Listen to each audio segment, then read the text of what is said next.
Aborigani, Ekaro, and of course, good morning. Welcome to the fourth episode of Thoughts and Concepts. I'm Jacob Renee, and let's get into it. So today's episode is called Stand on Business. Now I know. As a person who constantly is saying words mean things, enunciation can really annoy me. But it's business instead of business, which is going to bring us to today's Jeopardy moment. Where is that from? And kind of like last week's Jeopardy moment, there is no true answer. So we're going to put, where did you first hear that from? Stand on business. Do do do do do do do do do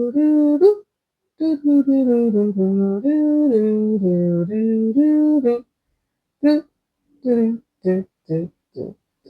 All right. I hope you added down to the bottom where you heard that from. I believe it was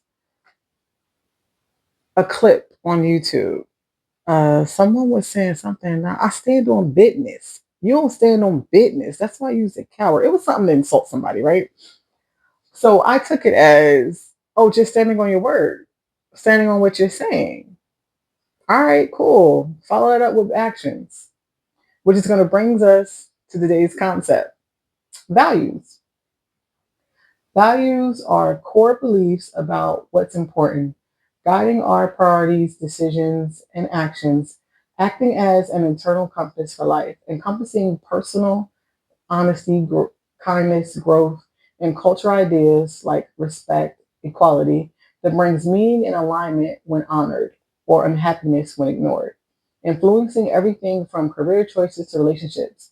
Common types include moral, social, aesthetic, and personal values, with examples like justice, achievement, creativity, and security. So today we're going to be talking about standing on business. And for us, our business is our values. Like, what are your core beliefs? What are your priorities? Our values can determine where our true life currency goes. All right, so let's practically think about how we get to our values, right? What really truly matters to us. So for me, I do what I normally do. I brainstorm. Anytime there's anything for me to do or figure out or try to roadmap, I always brainstorm. So I put everything down on a piece of paper, write it all down. What's important to me? What would I do if I had infinite amount of time and the day would go right and the month would go right, in the week, et cetera, et cetera, et cetera. So once I finished brainstorming and I wrote down the things that were important to me, the phrase they were starting with the letters EBTS. EBTS. And I was like, whoa, EBT, Blue Visa. And this brings us to our second concept of the day. What is a blue visa? If you do know, before I tell you the definition, put it down in the chat. Enter you to the monthly raffle to get some free merch. But let me give you the definition of what a blue visa is. It actually is a EBT card. Now, in the USA, EBT stands for Electronic Benefits Transfer.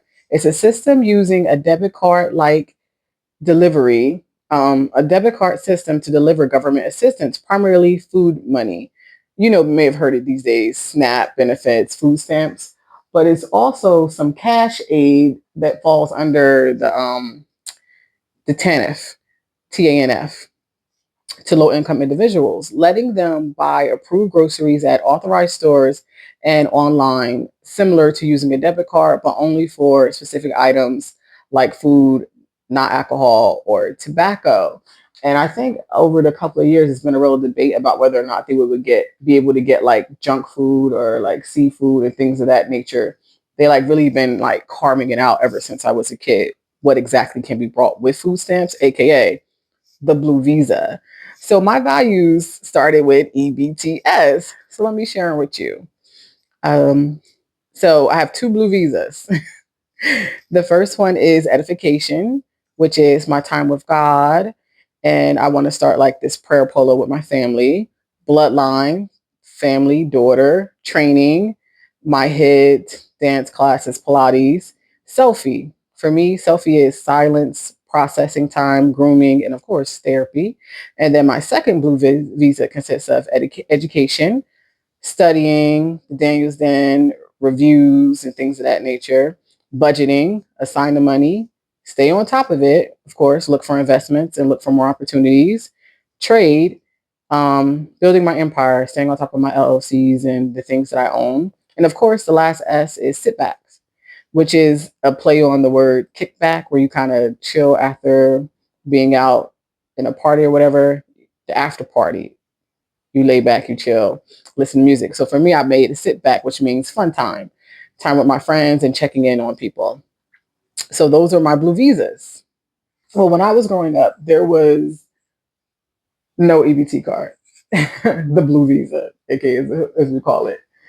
Um, there was only food stamps. And if you wanted to spend over a certain amount of food stamps, it's like this its own little form of money. I'll insert a picture so you guys can get an idea of what it looks like. Um, and you had to have the book. But there was a certain amount of shame attached to having food stamps, because everybody knew you were essentially poor.